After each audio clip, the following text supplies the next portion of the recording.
트럼프 대통령이 미국에 대한 중국의 보복 관세에 대응해 내일부터 중국에 104% 관세를 부과할 방침입니다.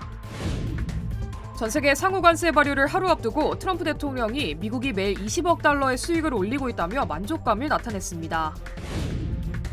LA에서 트럼프 행정부가 추진하고 있는 예산 삭감 정책에 반대하는 거리 행진이 진행됐습니다. LA시가 1982년 부산시에서 기증받은 거북선 모형을 새롭게 복원해 공개하는 리셉션 행사를 개최했습니다. 샌디에고에서 배수구에 갇혀있던 여성이 구조된 후 숨지는 사고가 발생해 경찰이 수사에 나섰습니다. Congratulations. 리차드 호프만 변호사 1,250만 불, 교통사고 1,250만 불 보상. 사상 최고의 보상금으로 다시 한번 실력을 입증했습니다. 리차드 호프만이 아니었으면 이렇게 큰 보상금은 꿈도 못 꿨죠. 정말 최선을 다해 열심히 도와주시는 모습에 모두 감동받았어요. 1,250만 불이라니 아직도 믿기지가 않네요. Trust in me to win for you. 리차드 호프만 법률그룹 323-782-8600. 여러분 안녕하십니까? 4월 8일 첫 소식입니다. 대통령 권한대행 한덕수 국무총리가 어젯밤 도널드 트럼프 대통령과 전화 통화를 했습니다. 통화를 마친 뒤 트럼프 대통령은 한국의 방위비 분담금 증액을 위한 재협상을 시사했습니다. 이기주 기자입니다. 대통령 권한대행인 한덕수 국무총리가 한국 시간으로 어젯밤 9시부터 약 28분 동안 도널드 트럼프 미국 대통령과 통화하고 한미동맹 강화와 경제협력, 북핵 문제 등을 협의했다고 총리실이 밝혔습니다. 총리실은 보도자료를 통해 한 총리와 트럼프 대통령 간 통화가 트럼프 2기 정부 출범 후 처음으로 이뤄졌으며 이 자리에서 한 총리는 백악관이 한국 정부와 협력해 나가겠다고 표명한 데 대해 사의를 표했다고 설명했습니다. 방위비 재협상이나 상호 관세 문제 등에 대해선 구체적인 설명 대신 양측이 군사동맹에 대한 분명한 공약을 재확인하고 의견을 교환했다. 무역 균형을 포함한 경제협력 분야에서 장관급 협의를 계속해 나가기로 했다. 조선과 LNG, 무역 균형 등 3대 분야에서 한 차원 높은 협력 의지를 강조했다라고만 전했습니다. 한 총리는 통화에 앞서 진행된 CNN과 인터뷰에선 미국의 상호관세 부과에 한중일 공동 대응은 하지 않을 것이며 맞서지 않고 협상할 것이라고 말했습니다. In a very cool way assess what this kind of 25% means for us, and we should, in a very cool way, should negotiate with them. 트럼프 대통령은 한국의 방위비 분담금 증액을 위한 재협상을 시사했습니다. 트럼프 대통령은 통화를 마친 뒤 SNS에 거대하고 지속 불가능한 한국의 흑자, 관세, 그리고 한국에 제공한 대규모 군사적 보호에 대한 지불 등을 논의했다고 밝혔습니다. 이어 첫 임기 때는 한국이 수조 원의 군사적 비용을 지불했지만 바이든이 계약을 해지했다며 양국 모두를 위한 훌륭한 합의의 범주와 가능성이 있다고 말했습니다. 또 원스톱 쇼핑을 언급하며 한국을 포함한 각국과 무역, 관세뿐 아니라 다른 부문까지 포괄적 합의를 추진하겠다는 의중을 드러내기도 했습니다. MBC 뉴스 이기주입니다. 백악관이 각 나라와의 향후 관세 협상에서 동맹을 우선하겠다는 입장을 밝혔습니다. 한국 정부는 통상교섭본부장을 워싱턴에 급파하는 등 발빠르게 움직이고 있지만 트럼프 행정부의 기본 속내는 이른바 포괄적인 원스톱 협상이어서 난관이 예상됩니다. 워싱턴에서 김정호 특파원입니다. 미국이 중국보다는 한국, 일본 같은 동맹국과 우선적으로 관세 협상을 벌이겠다는 계획을 밝혔습니다. 관세 폭탄 이후 각 나라가 앞다퉈 미국과 대화에 뛰어든 상황에서 협상의 우선순위를 분명히 했다는 점에서 주목되고 있습니다. 백악관은 트럼프 대통령이 국가별 맞춤형 관세 협상을 지시했다고 밝혔습니다. The president has detailed his calls with the leaders of Japan, in South Korea. We are going to prioritize our allies and our partners. 미국 무역 대표부 대표는 상원 청문회에 나와 단기간 내에 관세 면제는 어렵다면서도 대안을 찾기 위한 협상이 가능하다는 뜻을 밝혔습니다. If you have a better idea to achieve reciprocity and to get our trade deficit down, we want to talk to you. We want to negotiate with you. 한국은 통상교섭본부장을 미국에 급파하는 등 미국과 본격 협상에 들어갔습니다. 하지만 미국의 전략은 한마디로 소위 원스톱 쇼핑으로 확인되고 있습니다. 단순히 관세 협상이 아니라 대규모 투자 유치, 더 나아가 방위비 분담금 같은 민감한 한미 현안까지 포괄적으로 타결하려는 구상입니다. 트럼프 대통령이 한덕수 대통령 권한대행과 통화 사실을 공개하면서 원스톱 쇼핑이 아름답고 효율적인 과정이라고 밝힌 데서도 미국의 속내는 정확히 드러납니다. 천문학적 방위비 분담금 증액 요구가 본격화할 경우 정부로서는 큰 부담이 될 수밖에 없습니다. 트럼프 대통령이 하신 이제 최적의 조건이라는 그거는 뭐 미국의 해석이고 서로가 그 간격을 좁히는 노력을 할 겁니다. 트럼프 대통령은 이달 말 취임 100일을 앞두고 있습니다. 정책을 쏟아내고 성과를 만들어내는 이른바 홍수 전략에 주력하는 시점이라 미국의 공세적인 협상을 막아내기 쉽지 않은 상황입니다. 워싱턴에서 MBC 뉴스 김정호입니다. 미국과 중국 간 무역 갈등이 다시 격화되고 있습니다. 트럼프 행정부는 내일부터 중국에 104% 관세를 부과한다고 밝혔습니다. 캐롤라인 레비 백악관 대변인은 오늘 브리핑에서 트럼프 대통령이 언급한 50% 추가 관세에 관한 행정명령이 동부 시간으로 오늘 자정부터 시작된다고 발표했습니다. 레빗 대변인은 또 중국의 보복 조치는 실수며 미국은 반격을 당하면 더 세게 맞받아친다며 이번 조치의 배경이 중국의 보복 관세 발표에 있음을 분명히 했습니다. Threat yesterday on social media to increase tariffs against China by an additional 50% in response to their retaliation. Has he signed anything? They will be going into effect at 12:01 a.m. tonight, so effectively tomorrow. It was a mistake for China to retaliate. The president, when America is punched, he punches back harder. That's why there will be 104% tariffs going into effect on China tonight at midnight. 앞서 중국은 트럼프 행정부의 관세 발표에 맞서 미국산 제품에 34% 보복 관세를 부과하는 조치를 발표한 바 있습니다. 이번 조치로 중국은 앞서 부과받은 관세 20%와 34%에 더해 50%의 관세를 추가로 받게 되면서 총 104%의 관세가 적용됩니다. 레빗 대변인은 만약 중국이 협상을 위해 연락한다면 트럼프 대통령은 믿을 수 없을 정도로 관대해질 것이라고 덧붙이며 중국과의 협상 가능성도 내비쳤습니다. 트럼프 대통령이 미국의 관세 정책에 대해 다시 한번 자신감을 드러냈습니다. 트럼프 대통령은 백악관에서 열린 에너지 관련 행사 연설에서 미국이 매일 20억 달러, 한국 돈으로 약 3조 원에 가까운 관세 수익을 올리고 있다며 매우 잘하고 있다고 강조했습니다. 이어 미국이 추진하는 무역 협상은 단순한 기성품 거래가 아니라 각국 상황에 맞춘 맞춤형 거래라고 밝혔습니다. Taking in almost $2 billion a day in tariffs, $2 billion a day, and we're doing very well.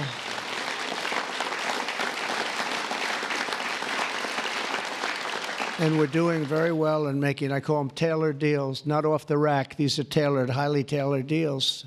Right now, Japan is flying here to make a deal. South Korea is flying here to make a deal, and others are flying here. 하지만 이 같은 관세 정책으로 인해 미국 수입업체들은 천문학적인 부담을 안게 됐습니다. 특히 캘리포니아와 텍사스 등 주요 수입주들은 이른바 관세 폭탄을 피하기 어려운 상황입니다. 이번 정책은 무역 적자가 큰 국가들의 개별적으로 높은 상호 관세를 부과하는 방식으로 수입 철강, 알루미늄, 자동차 부품 등 주요 품목에 광범위하게 적용됩니다. 무역 전문기관 트레이드 파트너십 월드와이드에 따르면 미국 전체가 올해 추가로 부담해야 할 관세는 2024년 대비 약 7,120억 달러에 달할 것으로 예측됐습니다. 이 가운데 캘리포니아 수입업체는 약 1,700억 달러, 텍사스는 820억 달러, 미시간은 270억 달러 이상을 더 낼 것으로 분석됐습니다. 전문가들은 관세로 인해 수입 수요가 줄어들 수 있지만 이번 데이터는 각 주가 받게 될 충격의 크기를 보여주는 중요한 지표라고 설명했습니다. 미국의 관세 정책으로 커피값 인상 우려가 커지고 있습니다. 미국 국립커피협회 NCA는 트럼프 대통령의 관세 정책으로 인해 커피를 포함한 다양한 제품과 서비스의 가격이 당분간 요동칠 수 있다고 전망했습니다. 현재 미국의 주요 원두 수입 국가는 주로 브라질, 콜롬비아, 베트남으로 알려져 있습니다.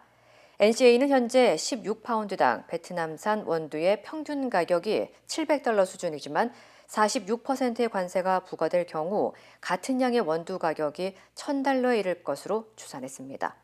이처럼 원두 가격이 급등하면 커피 가격 인상은 불가피하다는 게 업계의 반응입니다. It's going to affect every coffee shop in America, I think. Every coffee roaster, every coffee shop, it's going to affect everyone. So I think everyone is going to kind of feel the pain from this because it's like your latte is probably going to go up.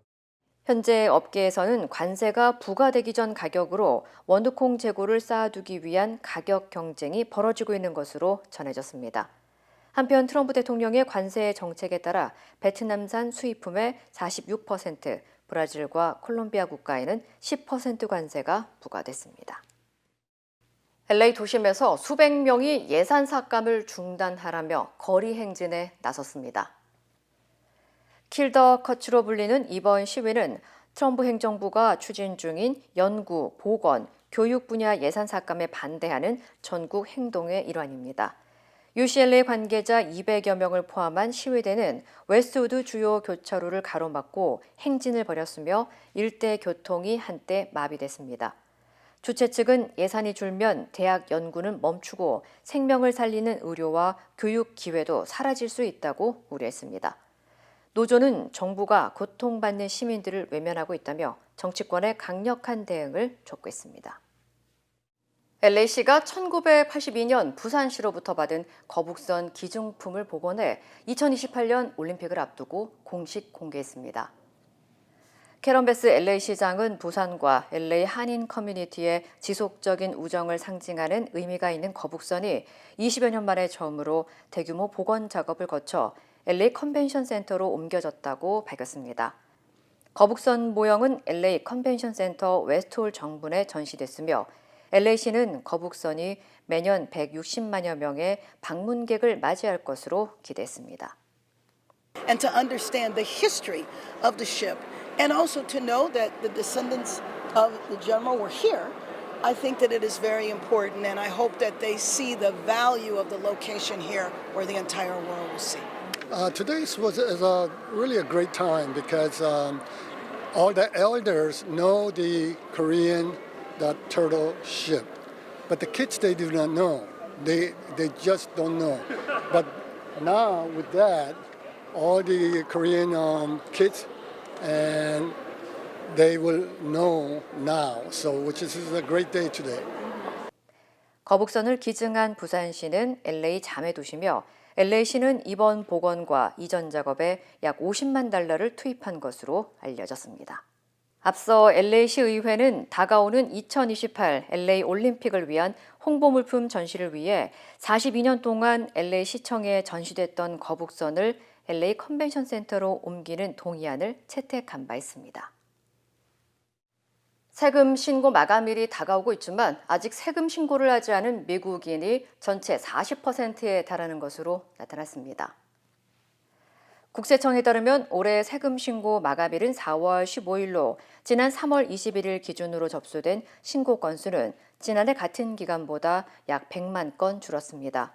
반면 세금 신고 연장 신청은 지난해보다 약 20만 건 늘어난 것으로 집계됐습니다. 전문가들은 대규모 감원 사태와 이민국과의 갈등 그리고 불체자들의 추방 우려 등이 세금 신고를 미루는 원인으로 보고 있습니다. 한편 세금 신고 연장 신청은 마감일인 4월 15일까지 접수할 수 있으며 연장 시 최종 마감일은 10월 15일까지입니다. 캘리포니아주에서 배수구에 갇혀있던 한 여성이 구조된 후 숨지는 안타까운 사고가 발생했습니다. 샌디에고 경찰국에 따르면 지난 3월 25일 실종 신고된 59살 야팡조우가 어제 오후 4시 15분쯤 빌러 캐년 로드 인근 한 배수구에서 발견돼 구조됐지만 결국 숨졌습니다. 당시 경찰은 수색 중 맨홀 근처에서 여성의 목소리를 듣고 지하 10피트 아래에 갇혀있던 저우를 발견해 구조했습니다. 하지만 구조 직후 심각한 상태로 병원으로 이송됐고 이 여성은 결국 숨진 것으로 확인됐습니다. 앞서 이 여성은 지난 3월 25일 샌디에고 다운타운 유니언 스트릿에 있는 자택 인근에서 마지막으로 목격된 후 실종된 상태였습니다. 현재 여성이 어떤 경로로 배수구에 갇히게 됐는지 또 얼마나 오랫동안 갇혀 있었는지는 밝혀지지 않았으며 경찰은 정확한 사고 경위를 조사 중이라고 전했습니다. 미시건주에서 2살 아이가 기저귀만 입은 채 사라졌다가 극적으로 구조됐습니다. 미시건주 잭슨 카운티 블랙맨 타운십에서 지난 5일 2살 유아가 집 주변에서 실종됐다는 신고가 접수됐습니다. 아이의 행방이 1시간 넘게 확인되지 않자 미시건주 경찰 항공대 소속 헬기 트루퍼2가 수색에 투입됐습니다. 트루퍼2는 열 감지 카메라를 장착한 항공 수색 헬기로 야간이나 시야 확보가 어려운 상황에서도 인간의 체온을 감지해 실종자를 찾는 데 특화된 장비입니다. 출동 15분 만에 94번 고속도로 인근 배수로에서 열 신호가 포착됐고 현장에 도착한 구조대는 배수로 안에서 2살 아이를 발견했으며 다행히 외상은 없는 것으로 확인됐습니다.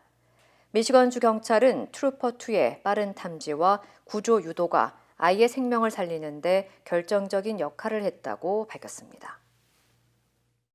일본이 올해 외교 청서에도 독도가 자신들의 고유 영토라는 억지 주장을 이어갔습니다. 18년째 똑같은 억지를 부리면서도 한일 관계는 중요하다는 모순을 되풀이했는데요. 도쿄에서 신지영 특파원입니다. 일본 정부가 국제정세와 자국 외교 활동을 기록한 백서인 외교 청서입니다. 독도는 역사적 사실과 국제법에 비춰볼 때 일본 고유의 영토라는 주장을 올해도 이어갔습니다. 그러면서 한국이 경비대를 상주시키는 등 국제법상 어떤 근거도 없이 불법 점거를 이어가고 있다고 주장했습니다. 한국이 협력해야 할 중요한 파트너라면서도 억지 주장은 계속 이어가는 모순을 올해도 되풀이한 겁니다. 또 일제강점기 강제동원 피해자가 제기하는 손해배상 소송에 대해선 한국 정부가 제3자 변제 방식 해법에 의해 지급할 예정임을 표명했다고 적었습니다. 자신들은 배상 책임을 지지 않겠다는 뜻을 우회적으로 강조한 걸로 풀이됩니다. 외교부는 논평을 내고 독도에 대한 부당한 영유권 주장을 즉각 철회할 것을 요구하는 한편 미바의 다이스케 주한 일본 대사관 총괄 공사를 조치해 항의했습니다. 한일특교 60주년 맞아서 새롭게 전향적으로 메시지 내놓으실 생각은 없으신가요? 한편 일본 정부는 외교 청서를 통해 러시아와 북한 간 군사협력 진전에 대해 심각한 우려를 표명했습니다. 또 미일 관계와 관련해선 지난 2월 이시바 시게루 일본 총리와 도널드 트럼프 미국 대통령 간 정상회담을 언급하며 트럼프 정권과 강한 신뢰관계를 구축할 뜻을 밝혔지만 상호 관세 조치 내용은 포함되지 않았습니다. 도쿄에서 MBC 뉴스 신지영입니다. 낯선 이국 땅에서 새로운 삶을 시작한 지 50여 년. 언어와 문화의 장벽을 넘어 힘차게 걸어오신 어르신들. 여러분의 노력과 헌신에 깊이 감사드립니다. 이제는 편안하고 행복하게 살아가시길 바랍니다. MJ보험은 한인 커뮤니티를 이끌어오신 어르신들을 진심으로 응원합니다. 말이 통하는 종합보험 MJ보험. 메디케어는 매년 건강보험을 5점 만점으로 평가합니다.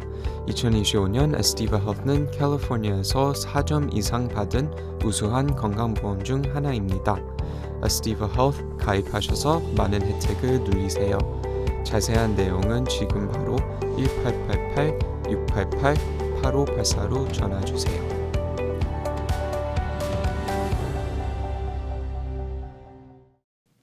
한국 조기 대선일이 오는 6월 3일로 확정됐습니다. 윤석열 전 대통령 파면으로 치러지는 보궐선거인 만큼 새 대통령은 인수위 없이 선거 다음 날인 6월 4일 공식 취임하는데요. 집무실 위치를 두고는 여러 입장이 나오고 있습니다. 김지인 기자입니다. 정부가 제21대 대통령 선거일을 오는 6월 3일로 공식 확정했습니다. 공직선거법은 대통령 파면 뒤 60일 안에 다음 대선을 치르도록 하고 있는데 60일을 채운 마지막 날 선거가 치러집니다. 각 정당의 준비 기간 등을 고려하여 오는 6월 3일을 대한민국 제21대 대통령 선거일로 지정하고자 합니다. 정부는 또 투표권 행사가 원활할 수 있도록 선거일 6월 3일을 임시공휴일로 지정했습니다. 중앙선거관리위원회는 즉각 선거일에 맞춰 정해지는 각종 일정을 확정했습니다. 선거에 나설 공직자는 5월 4일까지 사직해야 하고 주말인 5월 10일과 11일 후보자 등록이 이뤄집니다. 이어 공식 선거운동은 선거 전날인 6월 2일까지 22일간 진행됩니다. 8년 전 박근혜 전 대통령이 파면되고 문재인 정부가 출범했을 때와 마찬가지로 이번에도 새 정부는 인수위원회 없이 선거 다음 날 6월 4일 곧바로 출범합니다. 다만 새 정부의 집무실을 두고선 벌써부터 각 주자들 입장이 엇갈립니다. 진보 진영에선 용산 대통령실을 계승해 쓸 수 없다는 정서가 강합니다. 용산이어야 된다라는 것에 대해서는 저는 대부분 국민들이 동의하지 않을 거라고 봅니다. 군사 쿠데타를 모의한 본산이고 온갖 주술적인 이런저런 지금 의혹들이 있지 않습니까? 더불어민주당 충청권 의원들을 중심으로 대통령실을 세종시로 옮기자는 주장도 나오지만 현실적으로 시간이 부족합니다. 윤석열 전 대통령과 거리를 두려는 국민의힘 대권 주자들도 용산은 불통과 주술의 상징이라며 일단 용산에서 시작하되 청와대를 개조하면 된다는 입장을 밝혔습니다. 다만 선거 다음 날 바로 임기가 시작되다 보니 현실적으로 처음에는 용산 집무실을 활용할 수밖에 없을 거란 전망이 대체적입니다. MBC 뉴스 김지인입니다. 더불어민주당 이재명 대표가 오늘 당 대표직을 내려놓고 본격적인 대선 행보를 시작합니다. 공식 출마 선언은 시점을 저울질하고 있는데요. 당내 다른 후보들이 출마 선언을 마치면 마지막에 공식 출사표를 던질 가능성이 거론되고 있습니다. 정상빈 기자입니다. 윤석열 전 대통령 파면 이후 첫 재판에 출석한 이재명 대표가 지지자들의 환호를 받으며 법원을 나섭니다.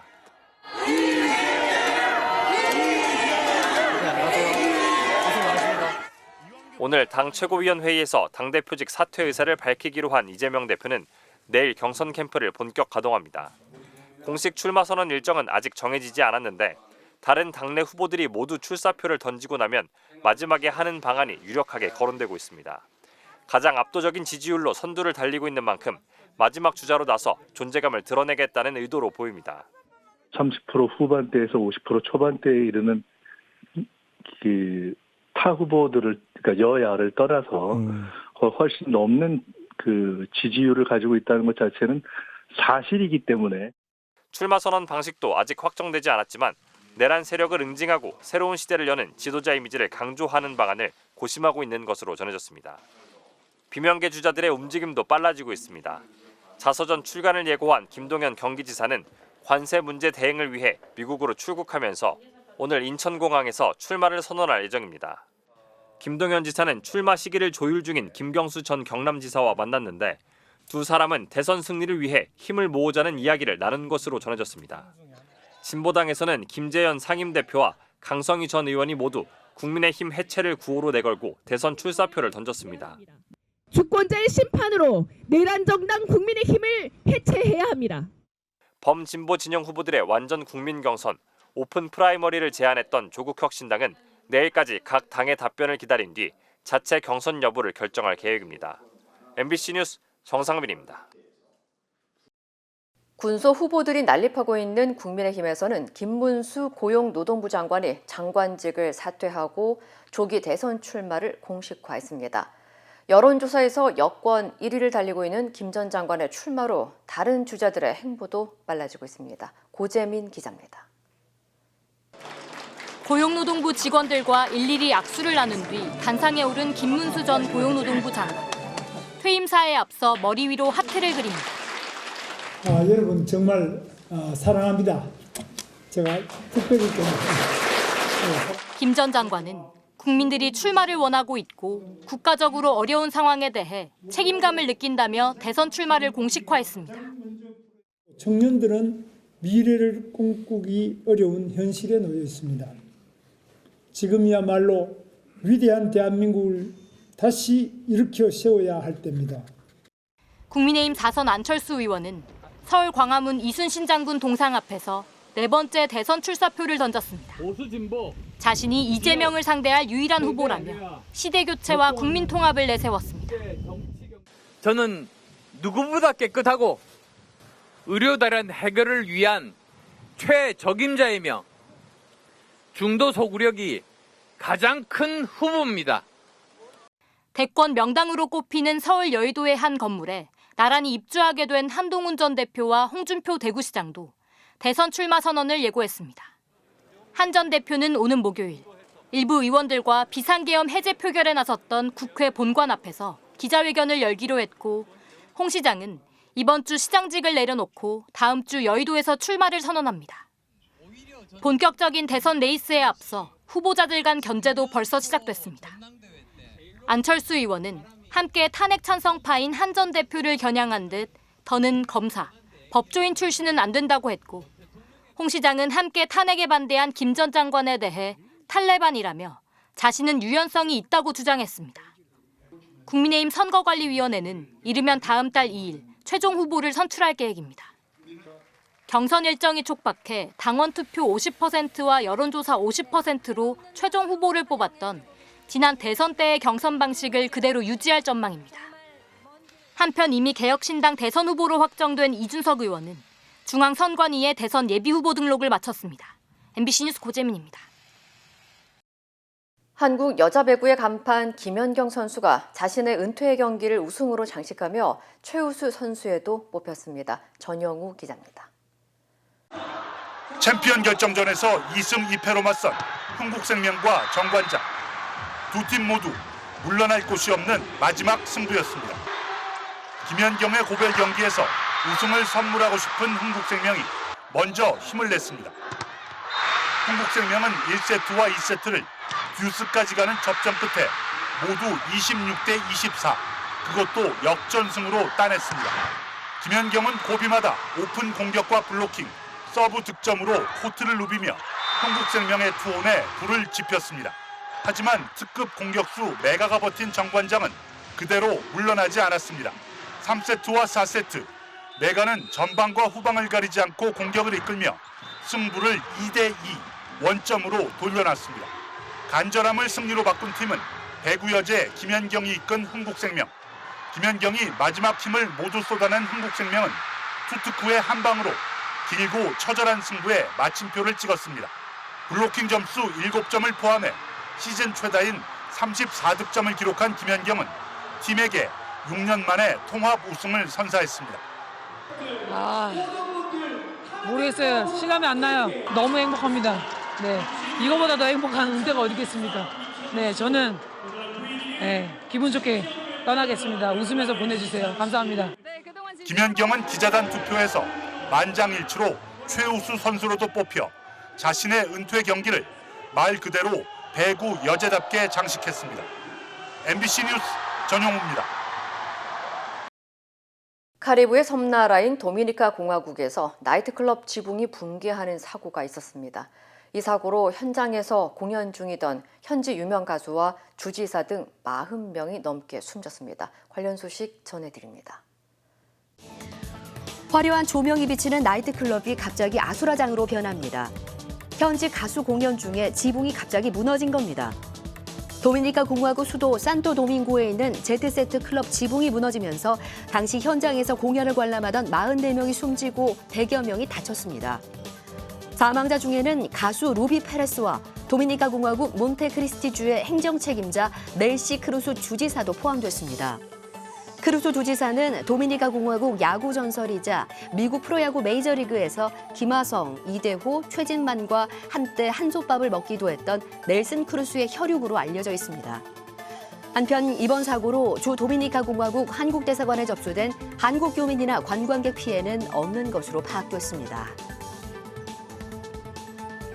이탈리아 로마의 대표 관광 명소인 콜로세움 입장권을 구하기 어려웠던 이유가 드러났습니다. 지난해 상반기부터 입장권이 발매되자마자 매진되는 상황이 반복되면서 당국이 조사에 착수했는데요. 조사 결과 일부 대형 여행사들이 자동화 프로그램인 봇을 이용해 입장권을 대량으로 사재기했고 공식 판매처인 쿱컬처가 이를 사실상 용인해온 것으로 밝혀졌습니다. 이에 대해 이탈리아 공정거래위원회는 쿱컬처와 대형 여행사 6곳에 총 200만 유로, 우리 돈 약 323억 원의 과태료를 부과했고요. 이 중 쿱컬처는 약 113억 원의 과태료를 부담하게 됐습니다. 또 쿱컬처가 자사 투어 패키지를 판매하기 위해 입장권을 별도로 대량 확보해둔 사실도 드러났는데요. 콜로세움의 일반 입장권 가격은 18유로, 약 29,000원이지만 여행사 홈페이지에서는 이를 6만 원에서 많게는 약 11만 9천 원에 이르는 가격으로 다양한 투어 상품과 함께 재판매해온 것으로 나타났습니다. 존이 김을 태운 러시아의 소유주 MS-27 우주선이 한국 시간 어제 오후 6시쯤 국제우주정거장에 도착했습니다. 약 2시간 뒤에 출입구인 해치가 열리면서 존이 김 등 3명의 우주비행사가 ISS 내부로 진입했는데요. 카자흐스탄 바이코누르 우주기지에서 발사된 지 약 3시간 만이었습니다. 존이 김 등 3명의 우주비행사가 안으로 들어오자 이미 ISS에 머물고 있던 미국과 러시아, 일본의 우주비행사 총 7명은 신입대원들을 차례대로 포옹하고 악수하는 등 따뜻하게 환대했고요. 존이 김은 ISS에 올라 웃는 모습이 보기 좋다는 관제센터 관계자의 말에 대단히 감사하다, 여기 있게 돼 영광이다라고 짧게 인사했습니다. 존이 김과 러시아 우주비행사들은 ISS에서 약 8개월간 머물며 과학조사와 기술시연 임무를 수행한 뒤 12월 9일 지구로 돌아올 예정입니다. 창문을 열고 차를 몰고 가던 보리스 존슨 전 영국 총리가 타조를 향해 손짓합니다. 가까이 다가온 타조는 순식간에 존슨 전 총리의 한쪽 팔을 부리로 쪼았는데요. 깜짝 놀란 존슨 전 총리는 자기도 모르게 욕설을 내뱉으며 서둘러 차를 몰고 자리를 떠납니다. 이 영상은 존슨 전 총리의 부인 캐리 존슨이 자신의 SNS에 올린 것으로 캐리 존슨은 공유하지 않기엔 너무 웃긴 영상이라고 설명을 덧붙였습니다. 존슨 전 총리는 재임 시절부터 어수룩하고 엉뚱한 행동으로 자주 화제를 모았는데요. 2021년 한 야외 행사장에선 우산을 제대로 펴지 못해 애를 먹는 장면이 유튜브에서 수백만 조회수를 기록하는 등 이른바 몸개그 정치인으로도 주목을 받아왔습니다. 지금까지 이 시각 세계였습니다. 힘들고 어려울 때 실력 있는 변호사가 필요하십니까? 60년 역사의 대형 로펌 KMFM 로펌의 최미수 변호사와 함께하세요.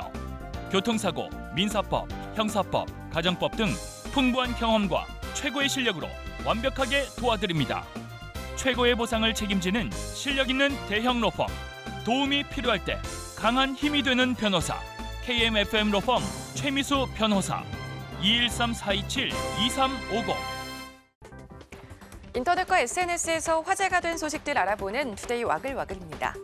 최근 서울경찰청 홈페이지에 경찰에게 감사를 전하는 한 시민의 편지가 훈훈함을 전했는데요. 무슨 사연일까요? 지난달 서울의 한 마트인데요. 장을 보던 여성이 힘없이 쓰러집니다. 이를 본 손님이 여기 사람이 쓰러졌다 외치며 도움을 요청하자 메고 있던 가방도 던져두고 곧장 응급조치에 나서는 이 남성. 바로 야간 당직 근무를 마치고 가족과 장을 보던 경찰이었습니다. 구급대원이 현장에 도착하기 전까지 심폐소생술을 실시했고요. 기적적으로 쓰러진 여성, 호흡을 점차 되찾았습니다. 그리고 나흘 뒤 여성의 남편은 아내의 건강 회복 소식과 함께 급박한 상황에서 빠른 초동 대처로 집사람이 살 수 있었다면서 경찰에 감사 인사를 전했습니다. 한 은행 콜센터 상담원이 고객에게 욕설을 하는 녹취록이 공개됐습니다. 지난 7일 한 온라인 커뮤니티에 못 따라 했다고 고객한테 욕설하는 상담원이라는 제목의 글이 올라왔는데요. 글쓴이가 공개한 녹음 파일에는 상담원으로 추정되는 직원이 은행 앱 이용 방법을 설명하다 고객이 앱 조작을 잘 따라하지 못하고 반복해 묻자 상담원이 한숨을 푹 내쉬더니 혼잣말처럼 욕설을 내뱉습니다. 두 차례 반복된 욕설에 참다 못한 글쓴이가 욕을 한 건지 물었지만 상담원은 그런 적 없다 발뺌했는데요.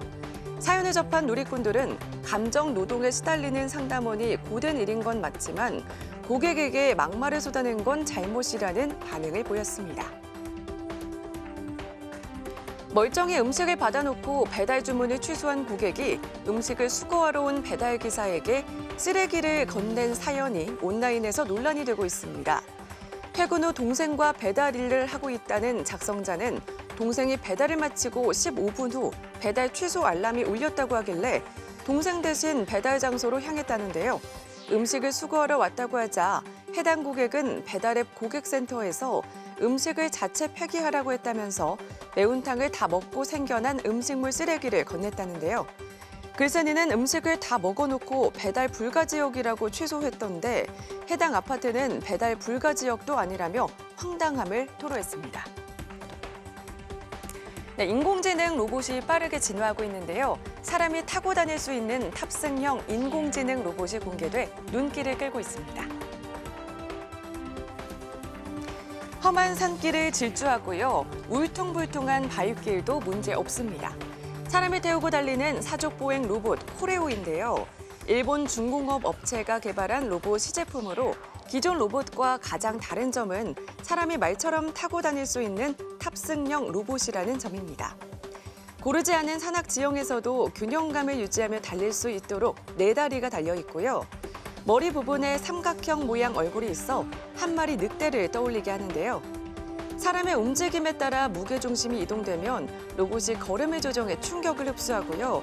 수소 연료로 움직이는 친환경 로봇으로 균형을 유지하고 내비게이션을 작동시키기 위한 통합 인공지능 시스템까지 탑재됐다고 하네요. 한 남성이 건물 계단에 앉아 흰 양말을 신습니다.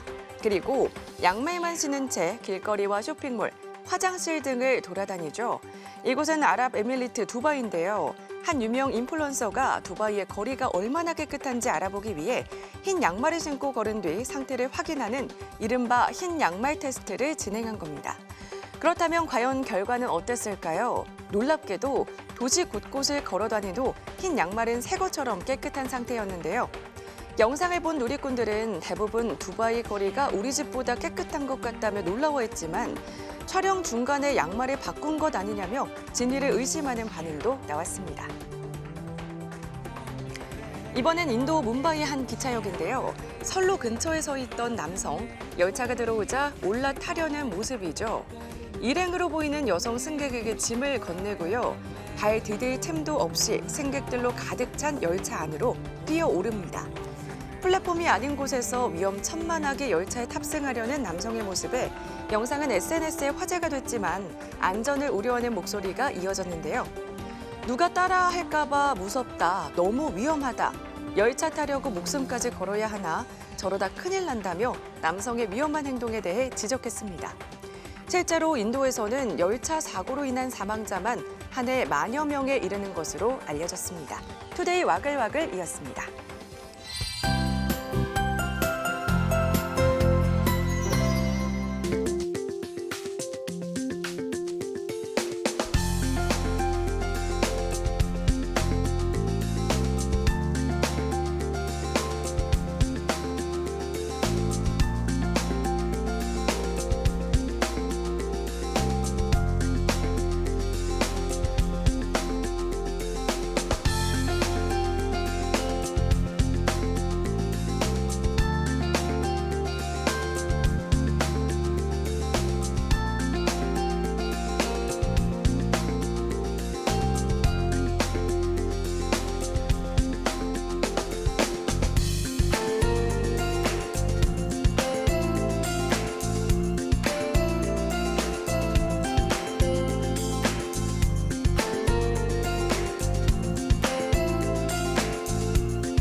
이상으로 4월 8일 화요일 뉴스를 마칩니다.